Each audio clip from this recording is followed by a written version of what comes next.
Hey, good afternoon, Gold Patrollers. Update from Jeff Gold for the Gold Patrol. Not much happening in Jodi Arias this morning, and want to know why? Number one, the Court of Appeals decided not to have an oral argument on the media's appeal of Judge Sherry Stevens' order that the media not be able to report on the secret testimony, which we found out was Jodi Arias herself. That means that the Court of Appeals will decide without oral argument, and in my opinion, I think that's good for the media. I think that if they wanted to hear from the appellant, in this case the media, they would have done so. I think that the issues are clear, at least in my opinion. They're crystal clear that there's no such thing as secret testimony for a defendant who's not intimidated in any way or any other reason why. The second thing was the testimony, the continuing cross-examination of Dr. Miccio Fonseca, the so-called defense sexpert. I summarized it in a couple of tweets. The last tweet I think was the most telling to me, which is simply, look, Jodi Arias wanted Travis Alexander wanted sex from Jodi Arias.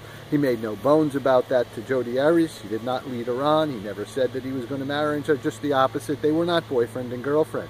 But whenever she offered sex, he took it. On the other hand, he didn't want it to be known that he was boyfriend and girlfriend with her to the Mormon community, because he wasn't. And he was looking for another wife. See, the first man in creation to have had a girl that he lusted after but didn't want to marry, no, he wasn't. And since he didn't make a great secret of it, I don't think there's any great shame in it, nor did it justify his murder. So, does this cross-examination humanize Travis Alexander? Yes. Did the direct examination humanize Jodi Arias? Yes. Do I think it's a wash? Probably the answer is, of course, yes again. Finally, I just wanted to make a note. Yesterday, I tweeted greatly about Ferguson and the verdict of the grand jury in Ferguson about the killing of Michael Brown. No charges issued whatsoever, and of course, as we saw, some of Ferguson burned last night. The grand jury was made up of 23 people from the community.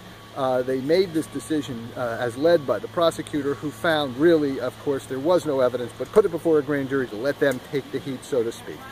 This is in some ways better than what happened in George Zimmerman, and in other ways not as satisfactory as having the public hear the evidence.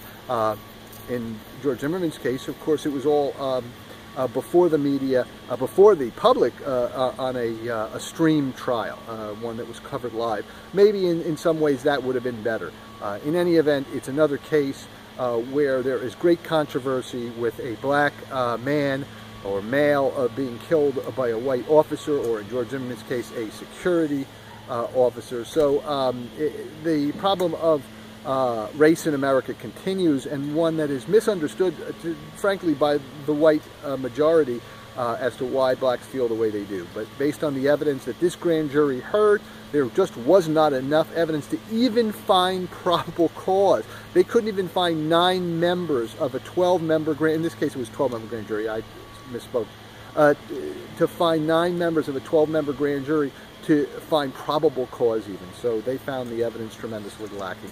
Jeff Gold for the Gold Patrol. There will be some more testimony this afternoon, and then there's a break in Jodi Arias all the way until next Tuesday, because there's no court tomorrow, then there's the Thanksgiving holiday, then there's no court on Friday, then there's no court on Monday again, and we understand just a 2-day week again next week in Jodi Arias. Hopefully we will hear from the appellate court and know whether or not we can now hear the testimony of Jodi Arias. And of course, what's the big bet? If they say we can hear the testimony, will Jodi continue to testify, or will she say, that's it, I will not testify? We'll find out more. Jeff Gold for the Gold Patrol.